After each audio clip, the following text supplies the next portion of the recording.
സുപ്രസിദ്ധ Tamil cinema നടനും ടി.വി.കെ എന്നൊരു രാഷ്ട്രീയ പാർട്ടിയുടെ പരമോന്നത നേതാവുമായ വിജയ്, അദ്ദേഹത്തിൻ്റെ ശരിക്കുള്ള പേര് ജോസഫ് വിജയ് ചന്ദ്രശേഖർ എന്നാണ്. അദ്ദേഹത്തിനെതിരെ അദ്ദേഹത്തിൻ്റെ ഭാര്യ മദ്രാസിലെ ഏതോ കോടതിയിൽ വിവാഹമോചനത്തിന് കേസ് കൊടുത്തു എന്നുള്ളതാണ്. ഈ വാർത്ത മിക്കവാറും പത്രങ്ങളിലൊക്കെ വന്നു. പിന്നീട് പല ടെലിവിഷൻ ചാനലുകളുടെയും പത്രങ്ങളിലൊക്കെ ഗോസിപ്പ് കോളത്തിൽ അതിൻ്റെ കാരണവും വന്നു. ഈ വിജയ് എന്ന് പറഞ്ഞ സിനിമാ നടൻ്റെ ഭാര്യ അവർ യഥാർത്ഥത്തിൽ ഇന്ത്യക്കാരിയല്ല, തമിഴ് വംശജയാണ്, പക്ഷേ ശ്രീലങ്കൻ തമിഴാണ്. ഇവർ ഹിന്ദു മതാനുയായിയാണ്. അവരുടെ പേര് സംഗീത എന്നാണ്. ഇദ്ദേഹത്തിൻ്റെ ഈ ഗ്ലാമറിൽ ഭ്രമിച്ച് അവർ കൊളംബോയിൽ നിന്ന് മദ്രാസിൽ വന്ന് ഇദ്ദേഹത്തെ കാണുകയും പരിചയപ്പെടുകയും പ്രണയബദ്ധയാകുകയും വിവാഹം കഴിക്കുകയുണ്ടായത്. അതിൽ 2 മക്കളുണ്ട്. 27 കൊല്ലമായിട്ട് ഇവർ തമ്മിൽ വിവാഹം കഴിച്ചിട്ട് മകന് 25 വയസ്സായി, മകൾക്ക് 20 വയസ്സായി. അങ്ങനെ മുതിർന്ന 2 മക്കളുള്ള ഒരു സ്ത്രീയാണ് ഇപ്പോൾ ഈ വിജയ് എന്ന് പറഞ്ഞ 51കാരനായ നടനെതിരായിട്ട് വിവാഹമോചന ഹർജി കൊടുത്തിട്ടുള്ളത്. വിവാഹമോചന ഹർജിയിൽ ആരോപിക്കുന്നത് വിജയ്ക്ക് തമിഴിലെ ഒരു പ്രമുഖ സിനിമാ നടിയുമായിട്ട് വിവാഹേതര ബന്ധമുണ്ട് എന്നാണ്. ആ നടിയുടെ പേരും ഏറെക്കുറെ ഇപ്പോൾ പ്രസിദ്ധമായി കഴിഞ്ഞു. തൃഷ എന്ന് പേരുള്ള നടിയാണ്. ഇവർ തമ്മിൽ മുമ്പ് കുറേ ചിത്രങ്ങളിൽ ഒരുമിച്ച് അഭിനയിച്ചിട്ടുണ്ട്. ഒരുമിച്ച് അനുഭവിച്ചു എന്ന് ഞാൻ പറയാൻ വന്നത് തെറ്റിപ്പോയി. ഒരുമിച്ച് അഭിനയിച്ചിട്ടുണ്ട്. അത് കഴിഞ്ഞ 10-15 കൊല്ലമായിട്ട് ഇവർ ഒരുമിച്ച് അഭിനയിച്ചിരുന്നില്ല.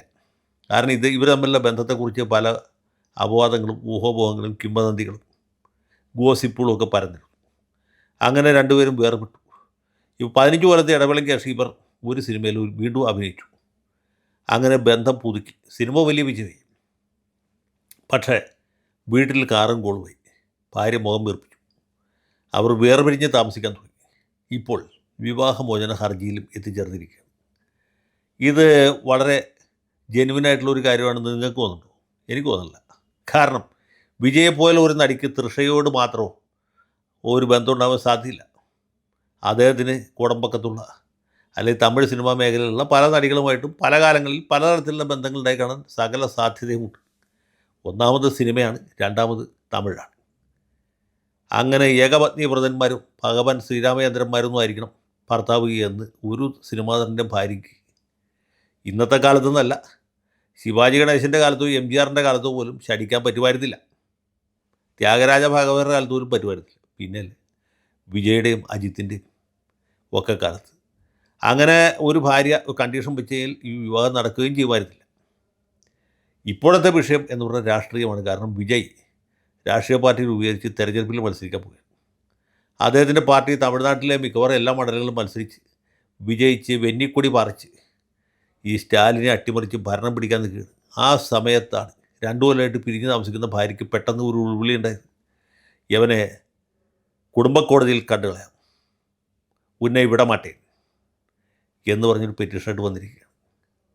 അതും ഒരു സിനിമാ നടിയുടെ പേരും കൂടി അതിനകത്തേക്ക് വലിച്ചടിച്ചിരിക്കും. അതിൻ്റെ ഉദ്ദേശം വളരെ വ്യക്തമാണ്. അപ്പോൾ ഇത് പറയുന്ന സമയത്ത് എനിക്ക് ഓർമ്മ വരുന്നത് നമ്മുടെ കേരള രാഷ്ട്രീയത്തിലെ ആ ഒരു നടൻ്റെ അല്ലെങ്കിൽ ഒരു നേതാവിൻ്റെ കാര്യമാണ്. അദ്ദേഹത്തെ നിങ്ങൾക്ക് എല്ലാവർക്കും അറിയാം, നമ്മുടെ ഗതാഗത മന്ത്രിയായിരിക്കുന്നത് കെ.ബി. ഗണേഷ് കുമാർ. ഗണേഷ് കുമാർ ബാലകൃഷ്ണപിള്ള സാറിൻ്റെ മകനാണ്. കേരള കോൺഗ്രസിൻ്റെ ശക്തനായ നേതാവാണ്. കേരള കോൺഗ്രസ് ബിയുടെ പരമോന്നത നേതാവാണ്. അതിപ്പോഴാണ്. അങ്ങനെ അല്ലാത്തൊരു കാലം ഉണ്ടായിരുന്നു. അദ്ദേഹം മലയാള സിനിമയിലെ ഒരു നടനായിരുന്നു. കെ.ജി. ജോർജിൻ്റെ ഇരകൾ എന്ന സിനിമയിൽ കൂടിയാണ് പുള്ളി രംഗപ്രവേശം ചെയ്തത്. പിന്നീട് പല സിനിമകളിലൊക്കെ അഭിനയിച്ചു. അങ്ങനെ സിനിമാ നടനായിട്ടും സീരിയൽ നടനായിട്ടും പേരും പെരുമയും ആർജിച്ച സമയത്താണ് അദ്ദേഹം 2001 ആണ്ടിൽ പത്തനാപുരം മണ്ഡലത്തിൽ നിന്ന് കന്നി അംഗം കുറിച്ച് അദ്ദേഹം സ്ഥാനാർത്ഥിയായിട്ട് മത്സരിക്കാൻ തീരുമാനിച്ച ഉടനെ അദ്ദേഹത്തിൻ്റെ ഭാര്യ, അന്നത്തെ ഭാര്യയുടെ പേര് ഞാൻ പറയുന്നില്ല, ആ പേര് എല്ലാവർക്കും ഓർമ്മയുണ്ടാവും, അവർ ഇതുപോലൊരു വിവാഹമോചന ഹർജി കോടതിയിൽ ഫയലാക്കി. ഗണേഷ് കുമാറിന് സിനിമാ രംഗത്തും സീരിയൽ രംഗത്തുമുള്ള പല സ്ത്രീകളുമായിട്ടും ബന്ധമുണ്ട് എന്നായിരുന്നു ആരോപണം. അത് ഈ പരാതി കൊടുത്തവരും കൊടുപ്പിച്ചവരും വിചാരിച്ചത് ഇതോടുകൂടി ഗണേഷ് കുമാറിൻ്റെ രാഷ്ട്രീയ ഭാവി ആകെ ഇരുളടഞ്ഞ് കരിപുരണ്ട് നാശകോടാലിയായി പോകും, പത്തനാപുരത്ത് ഇയാൾ തോറ്റുപോകും എന്നാണ്. പക്ഷേ പത്തനാപുരത്തെ വോട്ടർമാർ, പ്രത്യേകിച്ച് സ്ത്രീ വോട്ടർമാർ, ഈ വാർത്തയോട് വളരെ പോസിറ്റീവായിട്ടാണ് പ്രതികരിച്ചത്. അതിൻ്റെ ഫലമായിട്ട് അന്യഥാ തോൽക്കാൻ ഒരു സാധ്യതയില്ലാത്ത നാട്ടുകാരനും തറവാട്ടുകാരനുമായ CPI നേതാവ് പ്രകാശ് ബാബു പത്തനാപുരത്ത് തോൽക്കുകയും KB ഗണേഷ് കുമാർ ജയിക്കിച്ചു. പിന്നീട് ഇന്നേ ദിവസം വരെ ഗണേഷ് കുമാറിനെ തോൽപ്പിക്കാൻ ആർക്കും സാധിച്ചിട്ടില്ല. അദ്ദേഹം UDFിലായിരുന്ന കാലത്ത് LDFകാർ ഗംഭീരന്മാരായ പല സ്ഥാനാർത്ഥികളെ നിർത്തി നോക്കി, പക്ഷെ ഫലിച്ചില്ല. അദ്ദേഹം LDFിലേക്ക് മാറിയതിന് ശേഷം UDFകാർ ഇത് തന്നെ ശ്രമിച്ചു നോക്കി. സിനിമാ നടൻ ജഗദീഷിനെ നിർത്തി നോക്കി, രക്ഷ കിട്ടിയില്ല. പിന്നെ അന്യഥാ പണക്കാരനായ നമ്മുടെ ജ്യോതികുമാർ ചാമക്കാലയെ നിർത്തി നോക്കി, ഒരു വിശേഷം ഉണ്ടായില്ല. അപ്പോൾ എന്തുകൊണ്ട് സംഭവിച്ചു എന്ന് വെച്ചാൽ അന്നത്തെ ഭാര്യ ഒരു വിവാഹമോചന കേസ് കൊടുത്തുകൊണ്ടാണ്. ഈ വിവാഹമോചന കേസിന് എന്ത് പറ്റിയെന്നുള്ള വെച്ചാൽ അതായാലും വലിയ തമാശയാണ്. ഇദ്ദേഹം മന്ത്രിയായതിനെ തുടർന്ന് ഭാര്യ പരാതി പിൻവലിച്ചു, മന്ത്രിമന്ദിരത്തിൽ താമസമാക്കി. അവർക്ക് ഒരു കുട്ടി കൂടി ജനിച്ചു. കേസ് കൊടുക്കുന്നതിന് മുമ്പ് ഒരു കുട്ടി ഉണ്ടായിരുന്നു. ആ കേസ് കൊടുത്ത് പുനഃസമാഗമത്തിന് ശേഷം ഒരു കുട്ടി കൂടി ജനിച്ചു. പിന്നെയും കുറേ കൊല്ലങ്ങൾക്ക് ശേഷം ഇദ്ദേഹം മന്ത്രിയായിരിക്കുന്ന സമയത്ത് വീണ്ടും ഇവർ തമ്മിൽ ഈശാപോശം ഉണ്ടാവുകയും അത് വിവാഹമോചനത്തിലും ഇദ്ദേഹത്തിൻ്റെ രാജിയിലും ചെന്ന് അവസാനിപ്പിച്ചു.